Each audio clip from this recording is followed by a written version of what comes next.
Like, so they don't get any education about how to use the tool that they were born with. You need a freaking manual if you get a new tool. If you get a new tool. New piece of equipment. New piece of equipment. You know, like I teach a bit about the cock, about the penis. I teach a bit about semen and sperm because guys don't necessarily know that they might not taste good. It's like, their partner's going down on them and he wants to come inside of her mouth. He might not understand that he tastes bad. Welcome to Honey Do Me, a podcast that goes into the bedroom and beyond, hosted by Emma Norman and Cass Anderson. Here at Honey Do Me, we don't have all the answers, so we chat with experts, educators, and badass changemakers to get them. We are here to remind our listeners and ourselves that what we're going through is normal, that we are worthy of love and pleasure, and that we are all in this together. So tell us, honey, how do you do you? Sing 1, 2, 3, 4, 3, 2, 1. 'Cause no one can do it like we do it, like we do it, like we do it. 'Cause no one can do it like we do it, like we do it, like we do it. 'Cause no one can do it like we do it, like we do it, like we do it. Go fuck. That's all I had. That was fantastic. You rival the Seagull Girl on TikTok. Yeah. I swear on my life. Did that remind you of a rooster? It reminded me of a cock.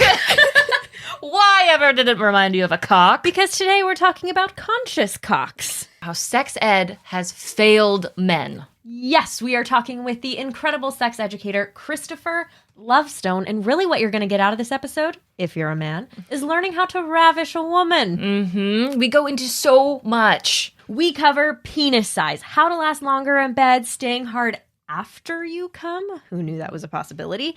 And masculinity. Oh, just everything about being a man. Exactly. Being a goddamn man. A goddamn man. Goddamn. And then he brings up another really good point. Yes. So he really talks about finding that sweet spot between being a doormat and an asshole. Mm-hmm. So I don't know about you, but I think that in my own experience, I've had partners who struggle with either being this like asshole dominating, like thinking that that's what I want them to do, or being like a doormat who has no idea what they're doing. And it's like, no, it's somewhere in the middle. Exactly. So trying to like really harness what masculinity means, because I feel like the people I've been, not every single person, but I have like a few instances in my head where masculinity meant dominating, meant owning what I do and telling me what to do and all of that shit, where it's like, that's not being a fucking man. Not understanding me and like trying to like bulldoze our relationship isn't being a man. And bulldozing in like, yes, an emotional way, but also sexually. Yes. You can't sexually bulldoze your way through a partnership and expect it to be good. Decide what gives me pleasure. Exactly. That's really not how it works. No. So this is such a perfect marriage of everything that a man should know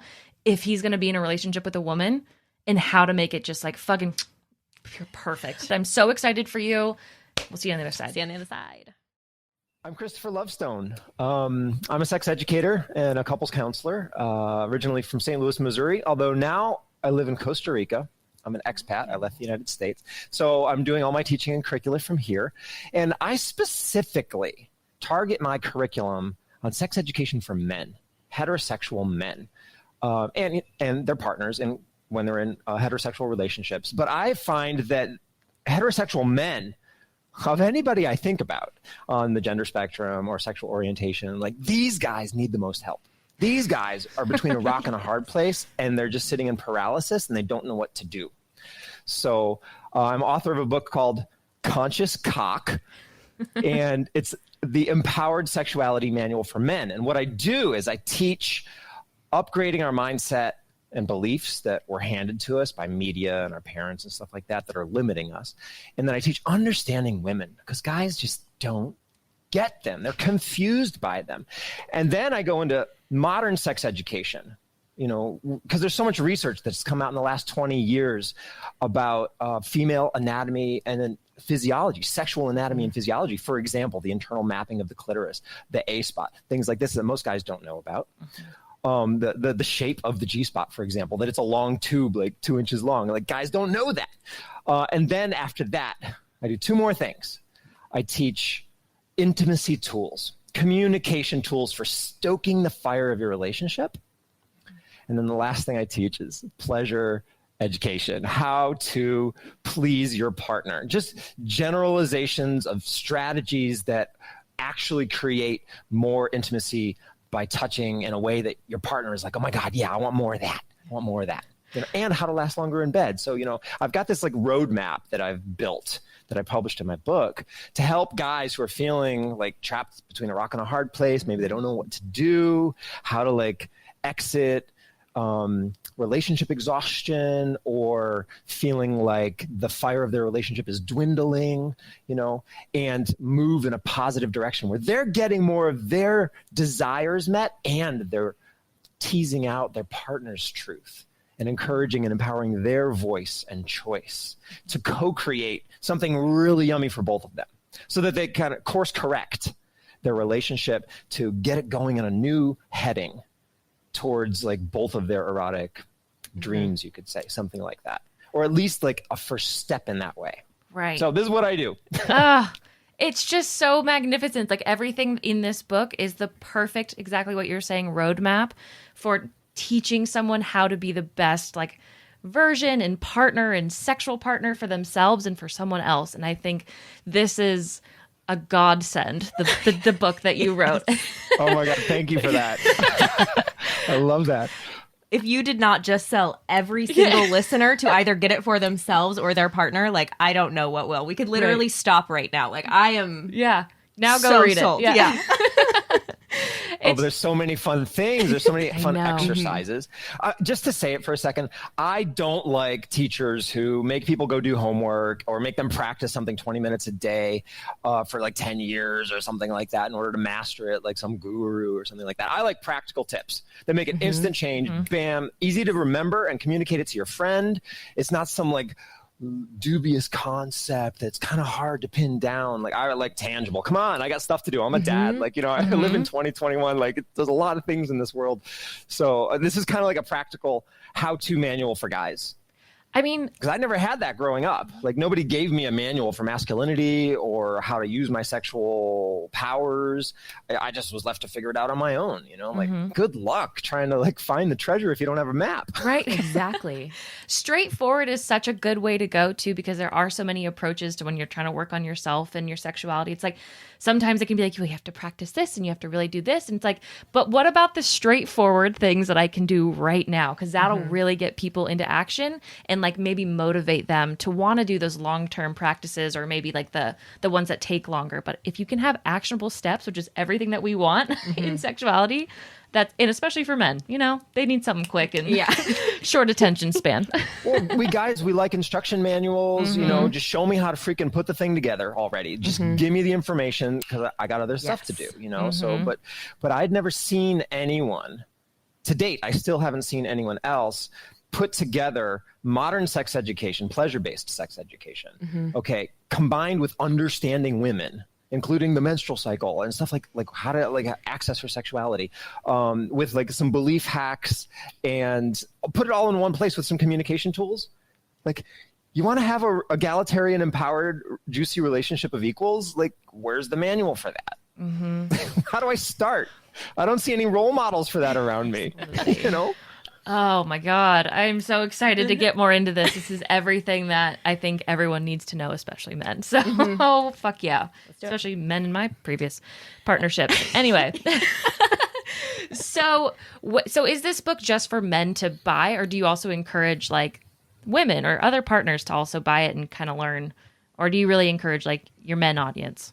I focused this curriculum for men because I decided, who am I going to pitch to? Who do I really want to help the most? Who needs it the most? But, the essence of it is about empowering our authenticity and being able to communicate what's real for us, and also tease that out of people that we're in relationship with, right? So we create a terrain of honesty where like you've got all the information, you can make an informed decision. It's about learning how to create these safe spaces for communication, and then being able to talk about our erotic sides and stuff like that. So that it doesn't matter what your gender or sexual orientation is, it's just for humans. But I have specifically crafted this for men because guys haven't gotten a lot of education about their cocks. Like, they don't have much education about the yoni, the vulva, the interior structure of the vagina, all the pleasure tissues that are there. So, I mean, anybody gets value out of it. Couples, heterosexual couples get a lot of value out of it. We've watched a few of your previous interviews, and you were very intentional about using the word cock. So I would love to hear a little bit more about that. Okay, it's a double entendre. It's a pun. All right. In the 3 years that I was writing the book, crafting my curriculum, writing my thesis on relationships, like I was looking for an archetype, a symbol for embodied sex positive masculinity, healthy masculinity. And I tell you, I couldn't find it. Look at Marvel Comics. You got Captain America, Spider-Man. Like that's a very old school version of masculinity. Very cold. I don't share my emotions. You know, I'll just solve everything.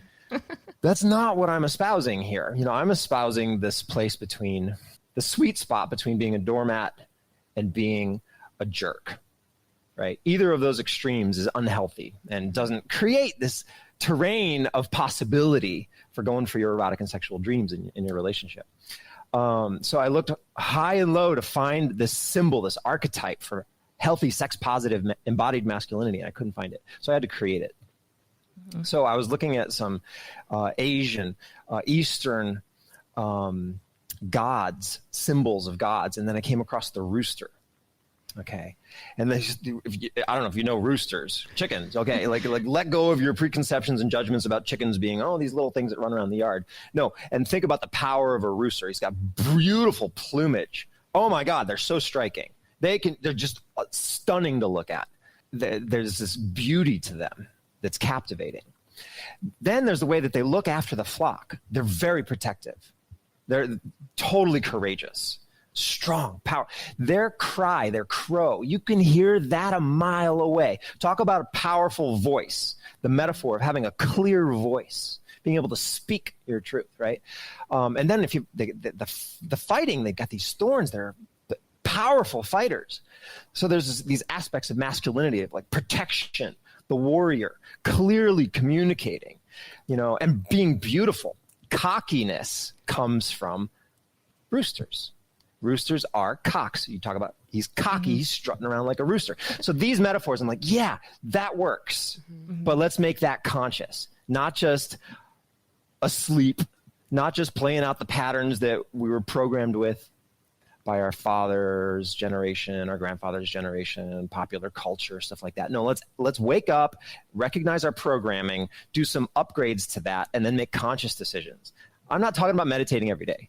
I'm just saying, let's take our embodied masculinity and like make conscious decisions with it to change the way that we inhabit relationship. So it means penis also. I'm just saying it bluntly. It does. Like I'm talking about the penis. Like, but so many women are like, where's all the empowered men? Like I'm doing all this personal work myself. Like I'm trying to like go into my shadow. I'm trying to see my triggers and embrace them. Like all this empowerment work, right? Goddess movement and everything like that. And they're like, where are all the empowered men? And I'm like, well, they don't have a fucking manual. They don't have a book and they don't see anybody else studying this stuff. All they're doing is watching porn and Netflix, right?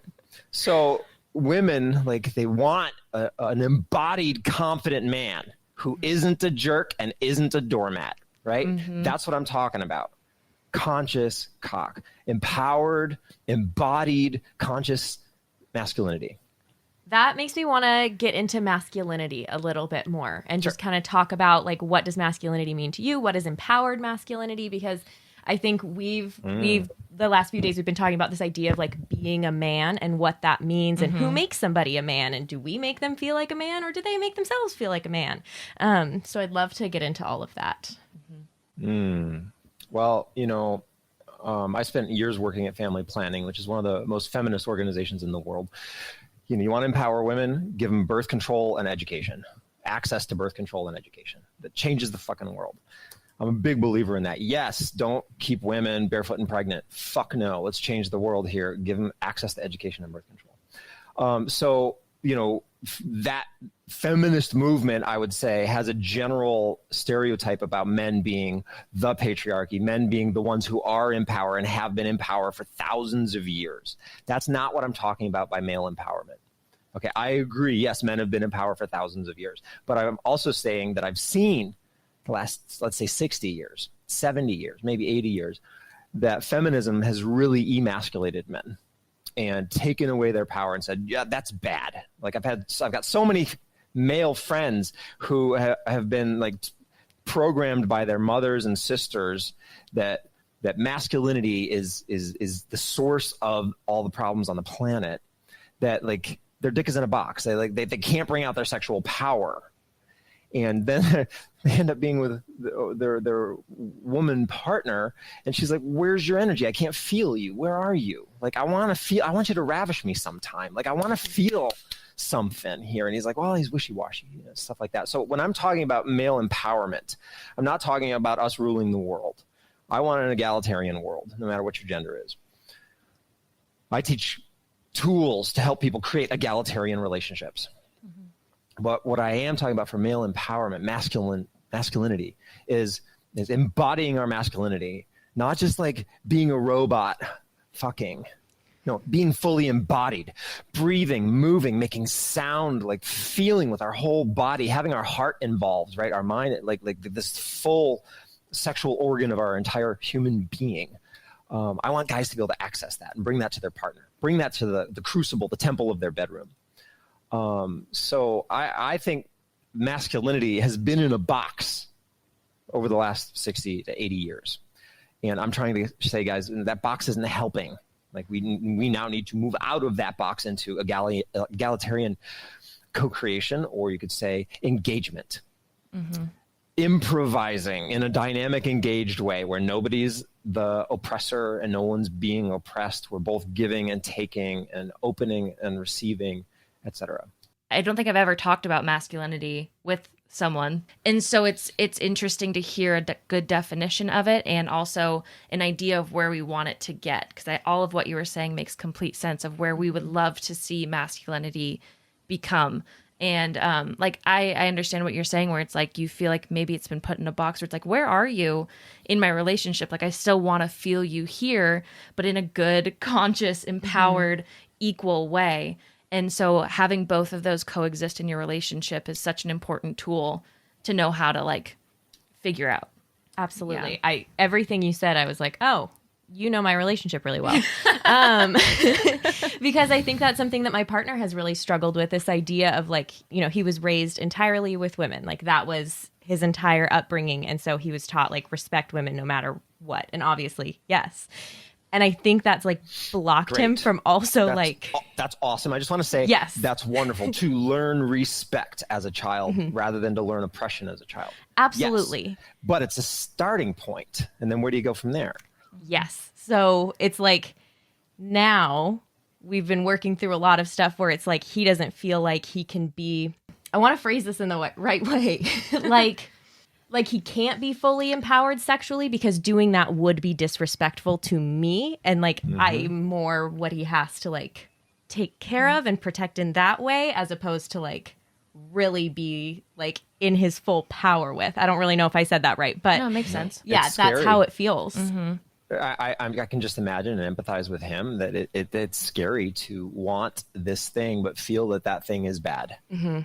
Right? Absolutely. And like, I can't do that because then I'm part of the patriarchy. I'm oppressing you. Yes. Like, oh, it's getting rapey or something like that. Like, oh, he doesn't have a experience, mastery in navigating that realm yet. Most guys don't. That's the thing. Mm-hmm. The most common fantasy from heterosexual women that I've heard of over and over and over again is they want to be ravished. Mm-hmm. Throw me up against the wall. Let me feel your power. But then we got this line. What about sexual harassment, going too far, consent, and rape? Mm-hmm. Right? So like, that's the most common fantasy. But then guys are like, no. Exactly. I'm not going to go into the shark's den here. I'm scared. I don't have the tools to embrace that or manage that. They haven't been taught it. So, part of what we need to learn is boundaries and consent as a self-empowerment practice, which is something most guys have never heard of. So there's a free download on my site. You can go to consciouscock.com/downloads. There's a audio recording of a workshop I did called Boundaries and Consent, 6 Rules to Transform Your Life. And this is for everybody on the planet. If you start like finding your own authentic desires and resistances, Like, I'm a yes to this, I'm a no to that. If you can actually find that voice inside of yourself and then encourage it to be able to come out, and you have some tools to be able to speak those things, that's the first step towards learning the art of ravishment. Yeah. Okay. And you also are encouraging your partner, teasing out of them, what's real for you? Where are you at in this? Like, yeah, what does ravishment mean to you? What's your like feeling of wanting to feel my desire? Like, where's your edge on that? Where it's like too much, like, when you learn these skills, you create the context where you can have conversations about these things without them being minefields of triggers that you're going to step on everywhere. Right. Then you actually can co-create safe spaces for these things to happen, maybe in bite-sized steps. That's a weird combination of metaphors, but just saying. The point across. So then one of the things I've taught is like how to master the art of ravishment, because guys, like they're just disempowered sexually because of being emasculated by feminism for so long. But women want them to find their power. They're like, come on, I want to feel you, tease it out. And he's like, I don't know how to do that. Well, you just need to learn a few things. Right. And then like the whole playground opens up to you. There's this concept that I love called having a sexual bucket list, for yourself. Not because you think that's what your partner will approve of or what they might want, but for yourself as an individual soul in a body in this life. Like, there's things that are authentic for you that you would like to do erotically, intimately, sexually before you die. I believe that each of us has some things in a list locked inside of ourselves. If you can like learn some of these tools to make some of those a possible reality for yourself, that is really life affirming for you, that you might actually get some of these things that you really want in your life, in your intimate life, your erotic life, your sexual life, so that you stay evolving. You don't just stay the way that you were when, I don't know, you entered your relationship. Right. You don't stay 20 for the rest of your life. Like, oh, you've changed. Right. People will blame each other. You changed. I'm like, well, yeah, I'm alive. Hopefully. Yeah. I'm continuing to expand. Hopefully, I don't want to stagnate. Do we want to get into some of like the topics in the book that really excited us? Yes. Okay. Let's do it. Okay. So let's start with, I know you get into the basics too of sex ed and the way that failed men. So what are some ways that sex education has really failed men and has failed to set them up for their relationships? Well, nowadays, like the vast majority of air quotes sex education that guys get is watching porn. And there's a complete failure to actually teach how to do anything with the heart, to actually have any relationship skills whatsoever. There's a complete failure to actually understand how to touch a woman in a way that really pleases her. A lot of what you see is a guy entering a woman and then instantly being a jackrabbit or a pile driver from 0 to 100 like that. No, honey. Like, no, that's not pleasure-based sex education. Now, sure, you might see, oh yeah, you put your mouth on her clit, you might see doggy style in different positions. Sure. But in school, high school based sex ed is usually just use condoms.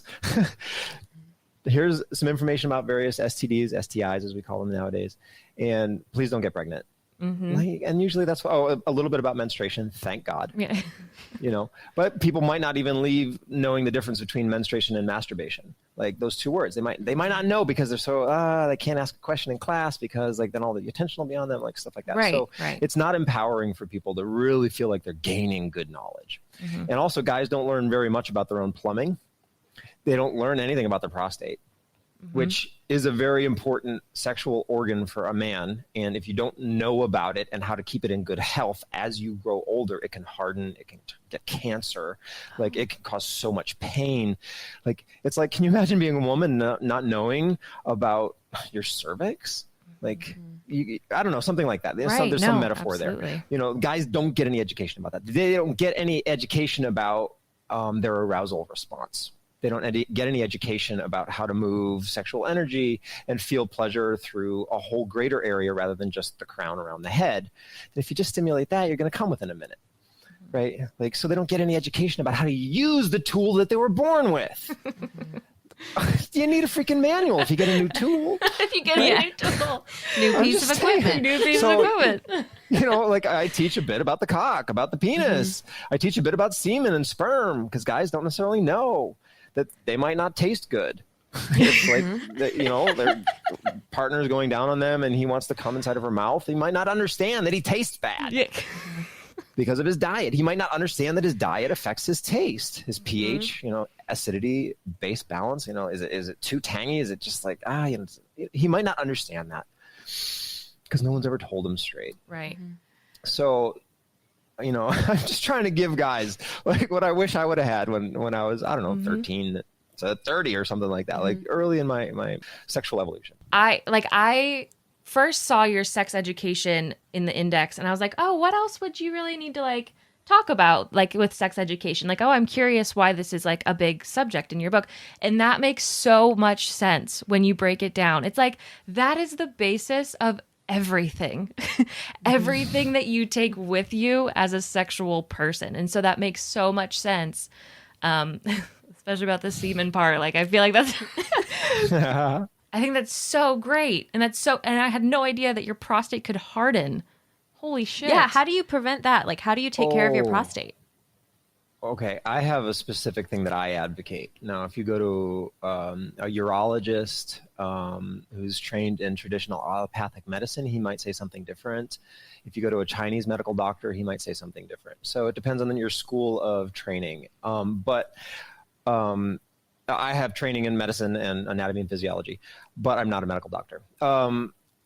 But from my understanding, you use it or you lose it. Like working your bicep. If you're, lifting weight, like, and if you don't exercise this muscle, you imagine if you go into 60 years old, 80 years old, 90 years old, it atrophies, right? It shrinks, right? Like it gets less strength, it gets less elasticity, it gets less blood flow. If you don't use it, you lose it. Same thing happens with the prostate. The prostate in a healthy state is soft. I mean, it's kind of hard like the cervix, but the cervix is also kind of soft, right? It's kind of a little squishy, right? Like that's a healthy. And you want some flexibility, some elasticity. And it creates so many of the hormones and additives that go into semen. All these healthy, happy hormones that make us feel amazing are in semen.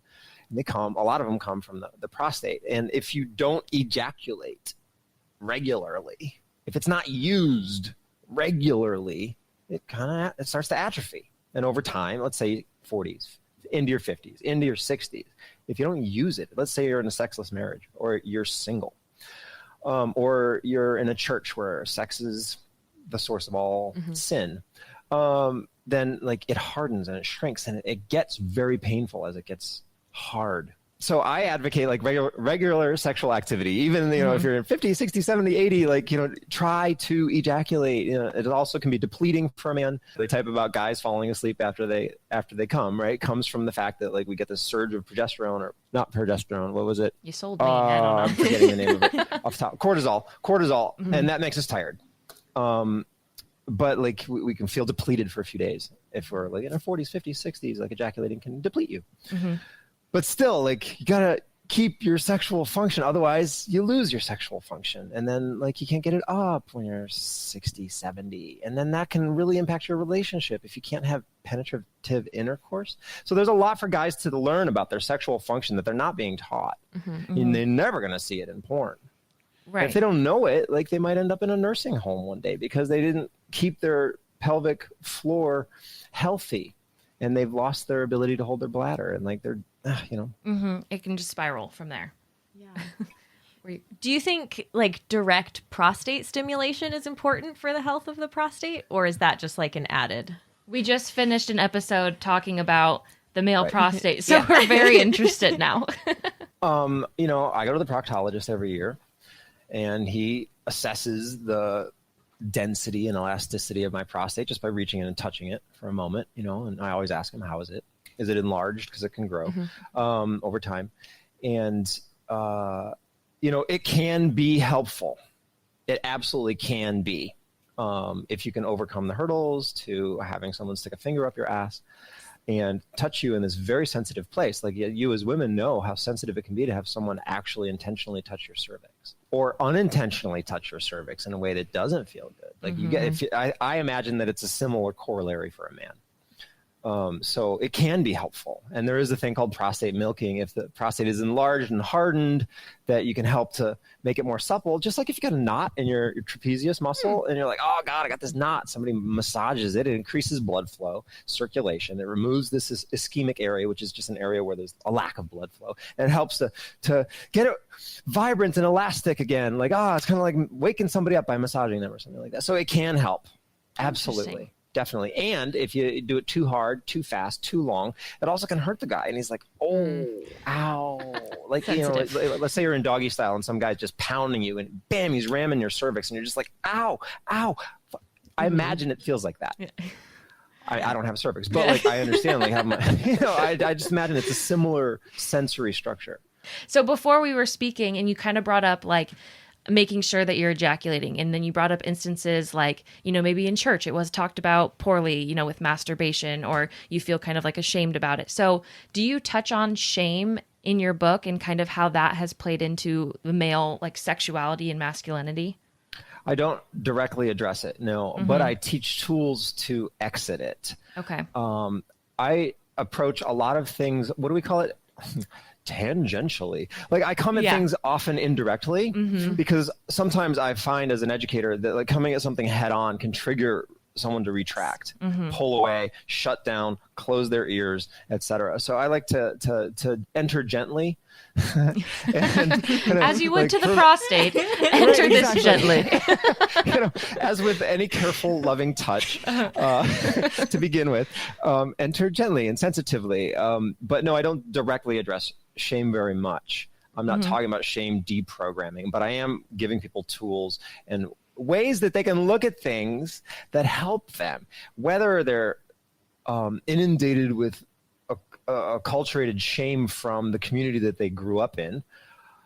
Maybe they grew up in Utah, for example, in the Mormon church, and they're just like so much sexual programming on them. I don't know, like there's so many different churches and cultures, etc.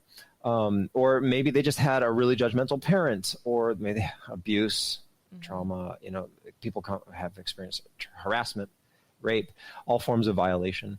So like wherever anybody is, like the tools that I teach help them to move towards getting their truth out of their throat and on the table, or helping them to create a safe space where they might be able to do that one day.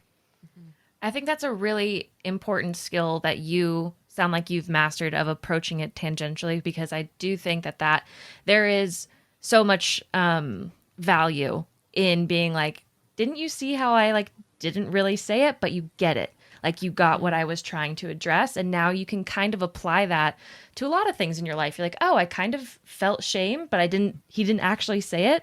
And so now I recognize that in myself. And so I feel like that's a really important tool, and maybe the best tool you could have used for it. Especially for men who don't address shame probably in their life that often. So feels like a big word. Yeah, it does, because you also don't feel like maybe it applies to you to say like, oh, I felt shame about that. It's like, but I don't think so. Like maybe I'm not important enough, or nothing bad happened to me that I should be feeling shame. So I think approaching it sideways could also really help in this situation. Yeah, we have judgments about our feelings, right? And then a lot of us guys, we tend to like carry this persona that like we've got it all together, got it all figured out. I don't have any trauma in my. I don't have any like things to work out about my child. I don't have, I'm fine. Thank you very much. I don't need to ask for directions. I'll figure it out. Yeah. Yes. 100%. So yes. I don't want to address that. Like I don't want to try to like get through that. Let me just come at it from a different angle and teach you something that's useful. I don't need to attack like whatever happened from you. Let me just give you something that works today and now. And like the interesting thing that I've observed is by using tools like these communication tools that I teach in my book, like inevitably what ends up happening is that like the past is healed in the present without ever addressing the past. It's the most magical thing.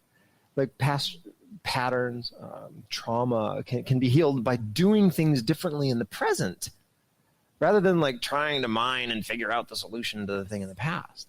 You just shift how you're being, and then these things they just reorient in your past. It's absolute alchemy. Oh, I love that so much. I think that is just such a cool strategy, and I know that would be so useful for my partner. So, Yeah. so excited for all of the people that get to read your book. I Like that is, know. they're just so lucky.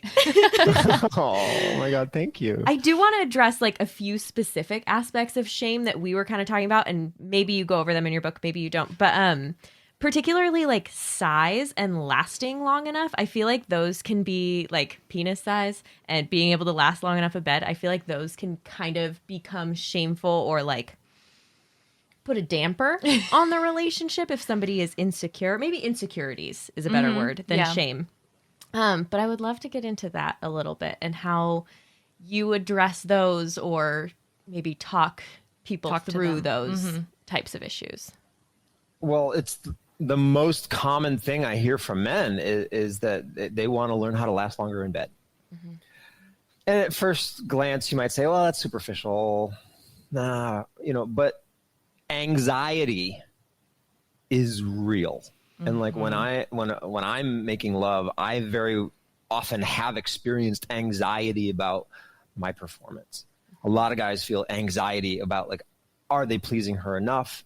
Is he going to get her off? Is he going to last long enough that like it'll be okay for her?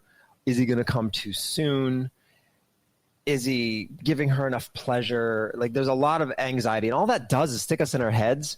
It just puts us in our brains, and like then we're not actually in our feeling body, like feeling all the exquisiteness with every inch of our body and feeling the heart connection with the other person, and then our sexual chemistry freely flowing through all of our bodies and really being in this amazing improvised dance with another human being that's got their focus on us. Like it's precious when you can unlock the gates to these more beautiful realms of experience with your partner. So anxiety kills that for anybody who's in it. Like if you're in your head. So a lot of guys are like, I'm going to come too soon. I'm worried. She feels so good because it does. Women, let me just tell you,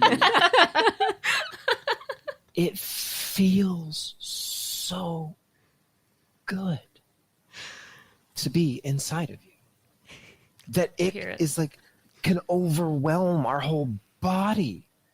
Like and then our animal mind comes on, and we want to come, we want to reproduce. Like it is such a huge experience.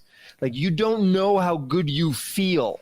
So if you're just like riding him like crazy and expecting he's going to last forever, honey, you're not understanding how powerful you are and how good you feel to him. I love All right, this so, whole like, thing. I want to encourage women to have a little bit of compassion and understanding that like you feel epic to him. And if he's just trying to hold off because you feel so amazing, like work with him, please. Help him. Maybe like take a break from intercourse for a minute and be like, honey, let's just like make out, or please like give me touch me with your hands, like cup my breast. Let's do some other beautiful, yummy thing. Let's go down to each other, 69 or something, like less exciting. You don't want to like excite to the explosion. Like let that last level. You have equal responsibility in this as him. So you can address his anxiety by helping him not worry so much by decreasing the amount of excitement that you're giving his penis with your pussy, especially when you first initiate intercourse, when he first enters you. That is like the most exciting moment. So yeah, guys, we're really anxious about coming too soon, and we're also like watching porn. We see guys that have statistically, like if we map things on a bell curve, like 50th percentile, that's me. I'm right there. I'm Captain Average. Like, what is it? 5 to 6 inches long. I have 5.5 to 6 inches, whatever the statistic is that you check, like just average male. But the guys in porn are paid by the size of their penis. One of my friends was in porn and he was paid by the inch. Wow. So the big guys make a lot of money, right? Yeah. And what you tend to see is actors that have statistically larger than average penises. And if we even subconsciously bring that into our mind and our belief system that that's actually average, even if we subconsciously do that, because that's all we see, you never see an average sized guy penis in like a Hollywood movie. Like in the United States. In Europe, like it's okay for penises to be in movies. Like a guy can be like in a scene, he's like waking up in bed and he slept naked and he can get up and go pee. because we all do it. And like, you can see his penis flop while he walks. It's not something that we can't see in European movies. But in the United States, there's this like, we can't see the cock. We can't even a guy who's just being a human and needing to go pee. Like, can't even see that. Oh, no. Too much judgment about that. So like, we don't see average size penises, especially when we shrink, because, it retracts, it expands, it's alive, it changes all day long. Like sometimes it gets erect, whether we want it to or not. Sometimes it shrinks up when we get cold even, like it shrinks even more. Like, we have to live with this animal between our legs that's not under our volitional control. And it's changing, and I didn't ask it to change. I didn't consent to that. Have some compassion, women. Like it's not under our control. So I encourage guys that average is fine. And as I understand it from years of being involved in this stuff, women enjoy a larger than average penis for a one-night stand. Okay. But for a long-term relationship, women prefer an average size penis. Statistically, I'm just making a generalization. It's nicer to live with on a daily basis. Doesn't hit your cervix so much, right? Like it's easy to take the entire length of it inside of you without being like, ow, or like retracting and pulling back. Like, so average is average for a fucking reason, because it works evolutionarily for our species. Average is great. Right. So I encourage guys to like accept being average, but then put more tools in their toolkit. Learn how to give the most amazing hand jobs possible. These 10 fingers are so dexterous and sensitive, capable, fine motor movements. Think about somebody who plays the guitar, a master musician, like the art that they can create.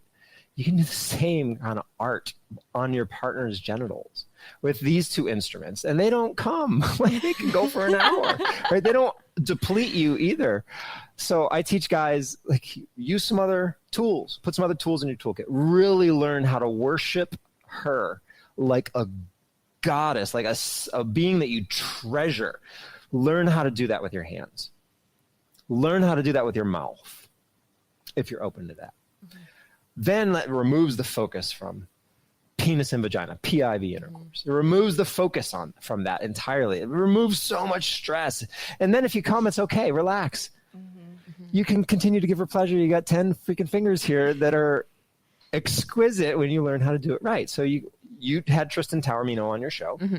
She made an amazing, groundbreaking series of training videos that are still set the standard for training today. And you can go rent or buy a Tristan Taormino video on hand jobs. Guys, go do it. Like, anyone, go do it. Women, learn how to do it for guys. Because, like, if you just grab his cock and do this with it instantly, because maybe you've watched porn.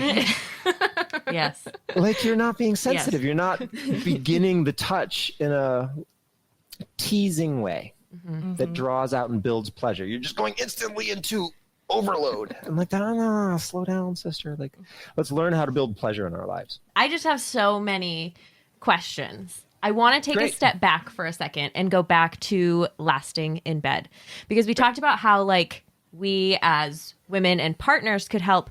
Do you have any, like, could you share like one or two quick tips for the like man that he could use to maybe last a little bit longer, if that's something he's really focused on, or maybe it's like, to decrease that anxiety? Oh, absolutely. Tons of things. And I want to say that this is also such a rich subject that just having a tip here or there, like, I want a quick tip, I want a hot tip, there's so much richness and depth to understand here. I would recommend digging into it deeper. So on my website, on the homepage, at the bottom of the homepage is a free thing that you get if you give me your email address. A 3-video mini course on how to last longer in bed naturally. Like, awesome. You can just watch it on your phone or just listen to the audio in headphones. And it really helps to address critical areas that we need to talk about to really be able to begin this journey in a powerful way, really empowering way. But yeah, sure. A quick tip is, guys, get out of your fucking head, right? Stop worrying so much and breathe. Breath. Okay. I don't know if you've done any breath work ever. But breath connects us to our sensory body, and it short circuits tension and it short circuits stress because the diaphragm is connected to, what is it, the vagus nerve? It doesn't matter. And like really long, deep breathing, even just one long, deep breath will shift your experience from tension to relaxation because it hacks it. It's a short circuit in our brain that moves us out of this like fight or flight kind of pattern into an embodied peaceful presence. So if like you're feeling like you're going to come, you're probably holding tension in your body. Maybe in your shoulders, maybe in your hips, maybe in your glutes, maybe in your stomach. Because like that's what we do. We hold tension in order to build up to the climax. Tension helps to build that, helps to bring orgasm on. Mm-hmm. Sometimes you can't come unless you tense your body up. So if you want to last longer in bed, breathe. Scan your body, identify, oh, am I holding my shoulders tight? Oh, okay. Right. Am I holding my abs tight? Oh, let my belly relax. Let it hang out, guys. It's okay. You know, what about your quads? You know, your legs, your thighs, you know, your glutes, your butt. Are you holding tension in your legs? Like, let it relax. Stop moving for a second and just have a breath or two. Right.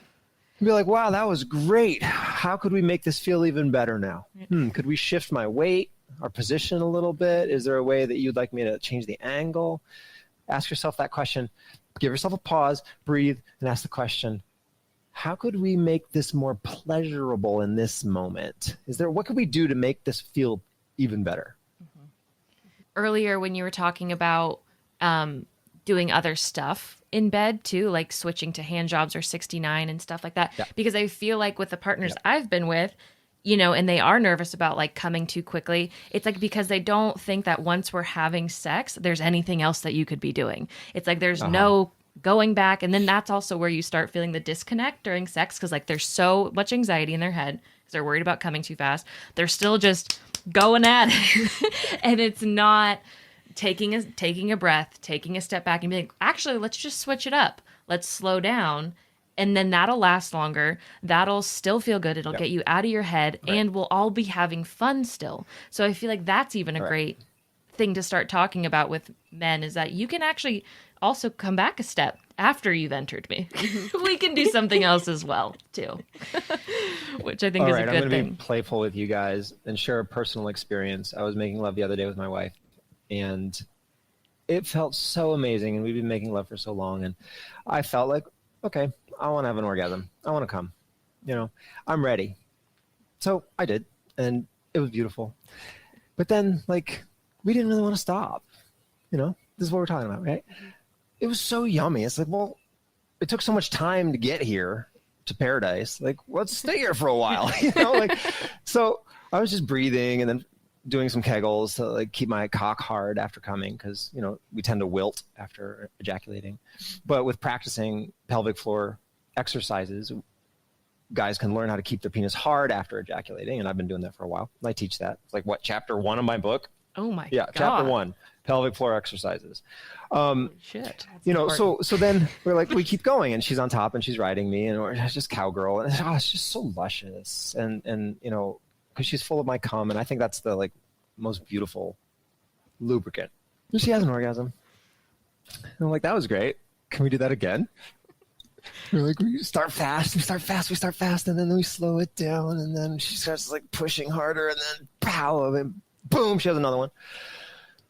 Like, whoa, I think we uncovered something here. This is pretty great. I like this like pattern that we got of starting fast and then slowing down and then kind of grinding that last one out, and then bam, it rips through her and shoots out her head. 3. Like, well, I'm going to go for 4. We got to 8. And holy shit! She was like starting to get a little tired. Yeah. I was like, okay, let's just Mom pause was for a moment. You tired. can breathe for a second, okay? You know? She breathes for a second. I'm like, well, can we go for 9? I don't know. I mean, so we just did it slower that time. Mm-hmm. Started out slower, went through it slower, and it took like, you know, 2 times as long. So maybe it was like 30 seconds for the next one or something. Like a minute for the next one. Oh, fuck. Oh my God. And then we're like, well, can we go for 10? Oh my. You got all 10? Holy shit. Ripped out her head. She's just like goddess incarnate and like, oh my God. Out her head. And I came long ago, right? So like the possibilities for what you can do in bed like extend far beyond what our limited beliefs think they are. That was not something we had planned. It's something that we uncovered by staying actively engaged in the present moment with each other and communicating where we were at and what we wanted. Like if I had just been on autopilot and said, oh, well, I just came, so we're done now, would have missed that entire paradise. Right? Would not have known that paradise is a realm that we can take a vacation to and go travel to if we want to in the future. Right? Hey, let's do that thing again where like I come, stay hard, and then you rock out 10 times. Like, that was great. Let's play with that one again. Let's see where we can go with that. Can we like do something different? Or like, because inevitably you'll learn a little bit. By practicing, you learn things. You know, art of improvisation. Holy So shit. there's so much. Thank you for telling that story. There is so much. And if you haven't There's so proven much. how all of this is so necessary to learn about with that, then apparently you men just don't want to give us 10 orgasms. I guess that's what I'm taking away. No, it's that you don't see that in porn. Right. Yeah. That's not what's shown. It's not pleasure-based. It's male dominance-based. It's all one orgasm. He shoots his bullet, and that's the end of the video. That's what we see. So that's what we think is how it's done. But like as you learn the skills to explore the richness of your partner and the pleasure that you can co-create with each other, it becomes so delicious. Like you want more of that. You want to keep exploring that wonderland with each other. And then as you do that over time, I mean, we've been making love for 15 years. That didn't come in 1 year. Like, you know, it took that much dedication and loyalty to each other's pleasure to get to that place. It doesn't just happen. Right. Happenstance. Anyway, so I just encourage everybody to begin the journey towards learning about their pleasure and their partner's pleasure in a co-creative manner by creating safe space, eliminating barriers to getting into that yummy zone with each other.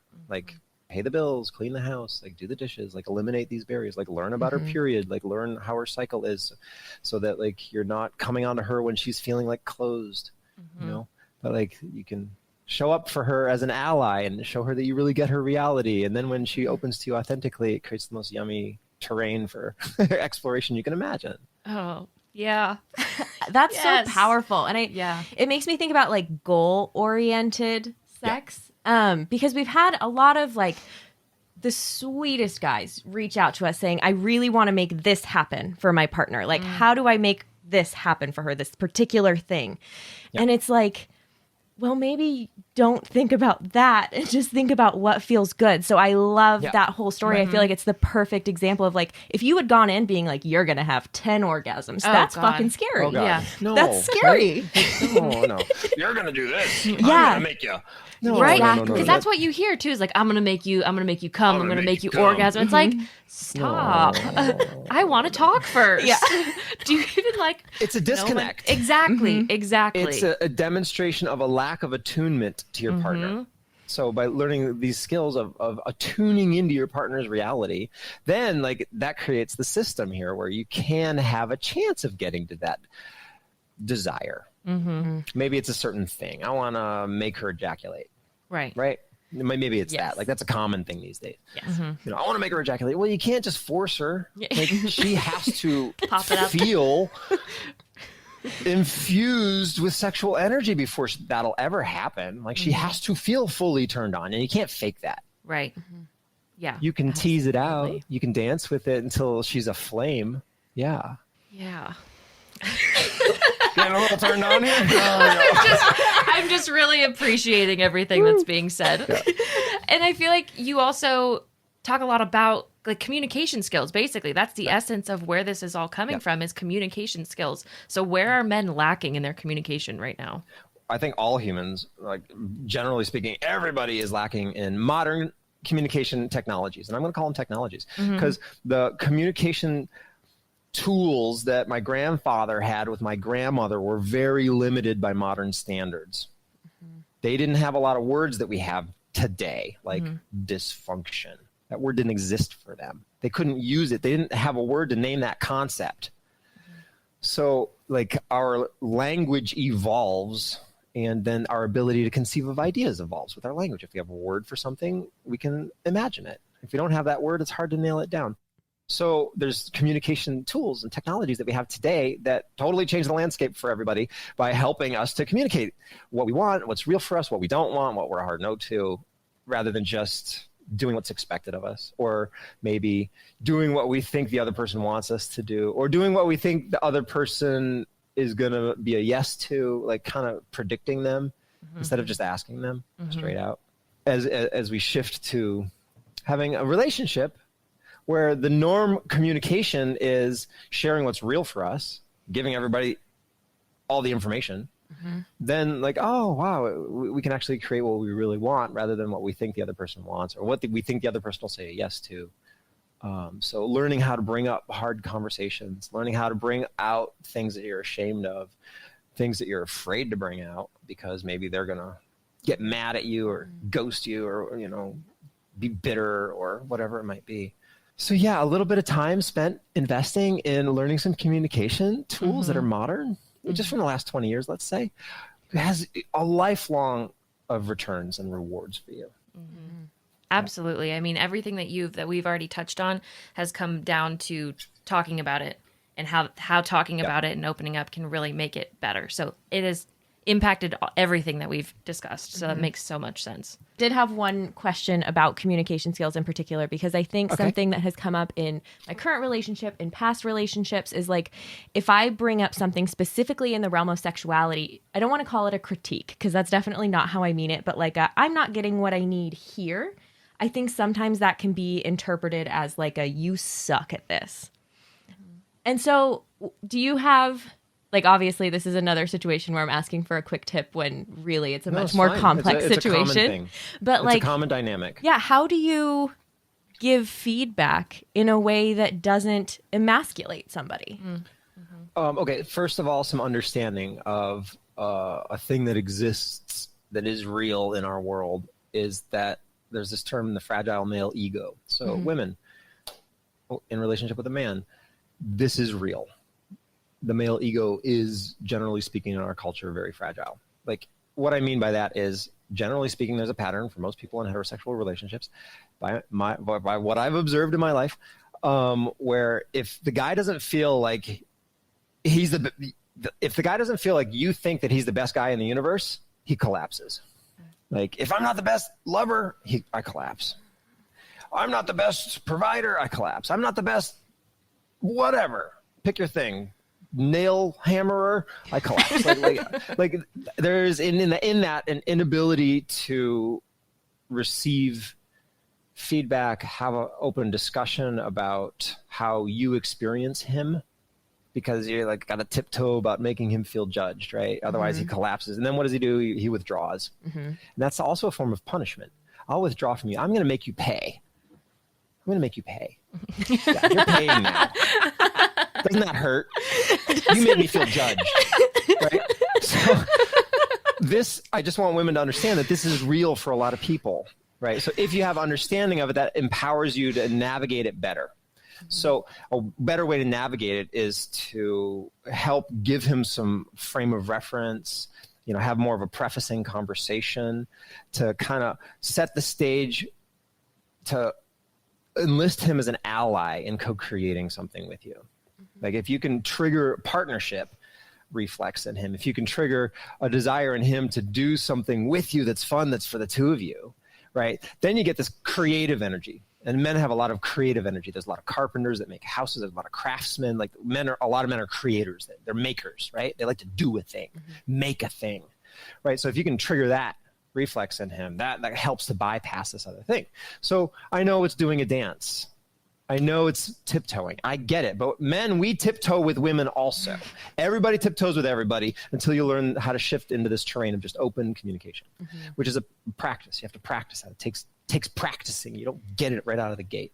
So, saying something along the lines of some frame setting, like, I'd like to explore some more stuff in our sexuality. Like, have you ever heard about this term of a sexual bucket list? Like sharing fantasies, stuff like that. That's something in my life. I'd like to build with you. I'd like to kindle the fire in our relationship some more. Like, I know COVID, the pressure cooker, like, we're all kind of getting like, oh, God, I'm fucking tired of all this shit already, I'd like to do some things to spice it up, Would you maybe be interested in having some conversations about some stuff or trying some things new sometimes, learning some stuff with each other. I don't know, exploring some of our fantasies, kind of setting a frame of a desire to kindle the fire in your relationship with each other, and eliciting from him, oh, do you have any desires, fantasies? And then you got to show up and not take it personal if you don't like his fantasy. Not judge it, but just let it be. Be like, oh, okay, well, I don't have that fantasy, but thanks for sharing. I want to know who you are, so I know who I'm in relationship with. But that unique thing I'm not interested in. Anyway, you kind of set frame of reference, and then give them a vision of how it could turn out well for you. Co-creating some new fantasy explorations for each other, and then within that framework, you have the context to bring up some things like, oh, I'd like you to touch me like this. Instead of like this, instead of going in and out with your fucking finger, which I hate, I want you to try up and down, or like this instead. Like here, let me open my thighs for you. I want you to try it on me. Like lube me up and make it yummy for him, right? And then you both have a lovely experience, and he's not shutting down and moving off screen. Moving off screen, just slyly, and I'm out. That was such a perfect visual representation of how that feels. It's Oh my God. Don't you feel bad from over here? It's no, I just feel mad now. I'm just upset. Right. And then all of our bad behaviors come out, and nobody fucking wins, and we all end up getting bruised. Exactly. That was so beautiful. I feel like that wrapped it up so perfectly. That was beautiful. Okay, oh my cool. God. Everything that we talked about today, everything you said, I'm so excited. I'm excited. so excited for people to hear more about your book, and I'm so excited for us to fully get into it. This was just so eye-opening, and I think great for everyone. Okay, well, so this is my book, and I'm just going to make an ask. I'm just going to ask. It's just a request. I get so much censorship. It's just ridiculous, and I have to live with this. It's really hard for me to get my message out there. So I'm just going to ask anybody who's listening to the show, who likes me, who likes what I'm saying, and gets my book and looks at it, is please leave me a review on Amazon. Please give me a star rating. You just go to my website, and then you'll get the link to go to the book on Amazon. Because if you go to Amazon and type in Conscious Cock, it doesn't come up because I'm censored. Shoot. Okay, so you got to go to consciouscock.com. Then go to my book page there and click on the link to go to Amazon. And that gets past the censorship filter on the search results directly to the book. So anybody who's wants to support me in helping couples to succeed, less broken homes in the world, more pleasure, please leave me a rating. Please leave me a review. That really helps. Yes. It really does. Absolutely. We will definitely head right there. Well, where can our listeners connect with you after the episode? Okay. On social media, it's best on Facebook. Just look up Kristopher Lovestone. You can friend me or follow me there. Or go to my website and get on my mailing list. Did we tell you, or did we tell you? My God. If you're not running to the bookstore, to Amazon to get this book right now, I don't know what you're doing. You're failing. You're failing. You're As a failing at man. being a man. I'm telling you. I'm going to man shame you. Man shame you. So thank you so much to Kristopher for being on the episode today and telling us all about Conscious Cock. And thank you so much to our listeners for tuning in. If you have a few minutes, head over to Apple Podcasts, rate, review, and subscribe to Honey Do Me. It means so much to us. And if this is the episode that's going to get you to leave a written review, go ahead and add a little rooster emoji to the very end so that we know it was the cock that got you there. See? And on that note, On that note, we'll see you next week.